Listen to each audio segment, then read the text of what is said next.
Hey guys, it's Angry Black Woman getting her PhD, and today let's talk about Jeff Flyer's tweet.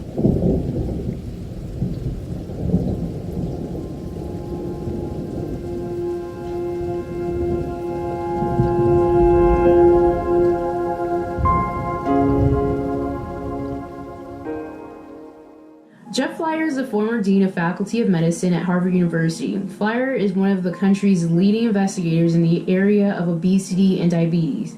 His studies start to reveal the molecular mechanisms of insulin action, the molecular mechanisms of insulin resistance in human disease, and the molecular pathophysiology of obesity. So what's the tweet that he put out? As a dean of a major academic institution, I could not have said this, but I will now. Requiring such statements in applications for appointments and promotion is an affront to academic freedom and diminishes the true value of diversity, equity, of inclusion by trivializing it. So what was his tweet referring to? UCLA requires EDI or equity, diversity, inclusion statements for regular rank faculty searches starting in the academic year of 2018 to 2019.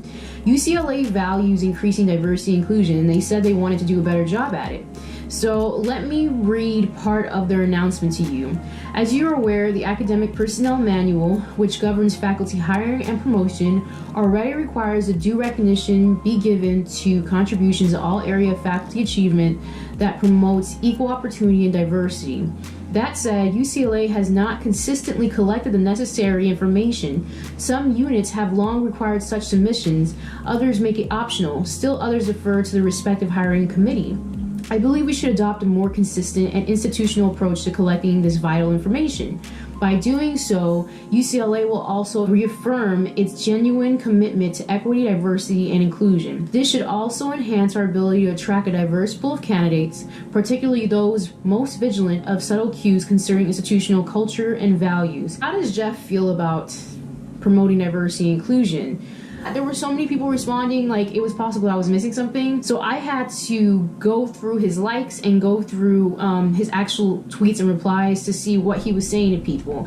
And if it seemed consistent, what he's trying to say is he promotes diversity and inclusion, but he doesn't feel like we should be forcing people to believe what the university believes. But here's my thing. UCLA values diversity and inclusion, and they, like plenty of other institutions, put it in their mission statement. Let me read you a snippet of their mission statement. Diversity is a core value of UCLA. It enables us to provide the kind of broad, enriching educational experience for which the university has long been known. Because we are a public institution, our students, faculty, and staff must reflect the broad diversity of the state of California. We take great pride in many backgrounds represented on our campus. By requiring the statement, it seems like they're trying to go harder, they're trying to hold themselves accountable. And my thing is, if you know that UCLA values this, why are you even applying if you don't agree with it? Here, let me give you a couple examples, right? So for undergrad, I had my choice of any university to go to, right? But I decided to go to a Seventh-day Adventist institution. And at that Seventh-day Adventist institution, I could not order pizza with meat on it. It would not be delivered to university because we're not allowed to have meat on campus. Or I had to be on campus by 11 o'clock at night. If I didn't like the rules, I could have went somewhere else. But I decided that I was going to be okay with that and I stayed. Here's another example. I went to a Seventh-day Adventist academy in elementary school, right? So not every teacher that taught at my school was actually Seventh-day Adventist. They were not allowed to teach evolution. And whether or not they liked it, they had to adhere to the rules or else they get fired. So if you don't agree with the university's policies, why are you even applying in the first place? But let's be real, okay? People need jobs. So sometimes you work at an institution and you don't agree with all their policies. Some people don't even value diversity and inclusion. They don't want to challenge their unhealthy views of power dynamics. They don't want to put time aside to work on interacting with people respectfully because to them it sets them back in their work.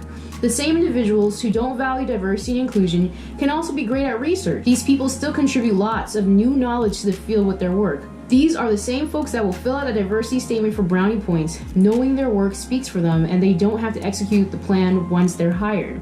The lack of professionalism definitely doesn't make these kind of people the greatest humans, but they get the job done and they bring in money for the university. And like we said before, money talks. So if the university is serious about these diversity statements and wants to see these plans executed, I think it's best that they actually follow up with the people that they hire that said they were going to do this in order to increase diversity and inclusion. And there should be a timeline. Maybe they say within 2 years, I hope to finish this. And if they don't, the university should, when they're following up with them, say, why haven't you finished executing this plan? Is there something that the university can do to help you? Or the university just needs to be realistic and admit that they do hire great researchers that lack professionalism. And if the university wants to hire this candidate, the least you can do is require that these people actually be respectful to other individuals, whether or not they like the group that they're affiliated with. The least you can do is be respectful to your colleagues. I think that being required to fill out a diversity statement or to have some kind of plan to increase diversity and inclusion is really the bare minimum for people who don't, if the university still wants to hire people who don't agree with their policies, but maybe they're great researchers and they bring money to that university, make them at least respect the people that they work with, whether or not they respect the groups that that individual is affiliated with. Because that's how you run off talent, and you're pretty much undoing what you're trying to build, which is increasing diversity and inclusion. Another thing that bothered me is when he was responding to the commotion around his tweets, he said that he felt like he couldn't say this when he was a dean, and that shocked me because you would think that the higher up you go, the more influence that you have, the more you would feel like you can say something. And I always have people telling me to wait till I graduate to do this, shut down this channel. And it's like, even the dean of Harvard Medical School was afraid to voice his opinion. And honestly, what he said in the tweet, without context, looked bad, but when you dig deeper, you're like, okay, this actually makes sense. He's got a point. So I just think it's good to speak up at any level. Don't be afraid to say something if you see something wrong. Don't be afraid to try to be a part of the solution when you see a problem. So anyways, that's all I have to say. Let me know what you guys think. It was more of like an idea. This is what I could think of, to hold people accountable for the things that they say on their applications. In the end, I went from being disappointed in the tweet to understanding where he was coming from. So if you guys have any more ideas, leave it in the comment section below, and I'll see you soon.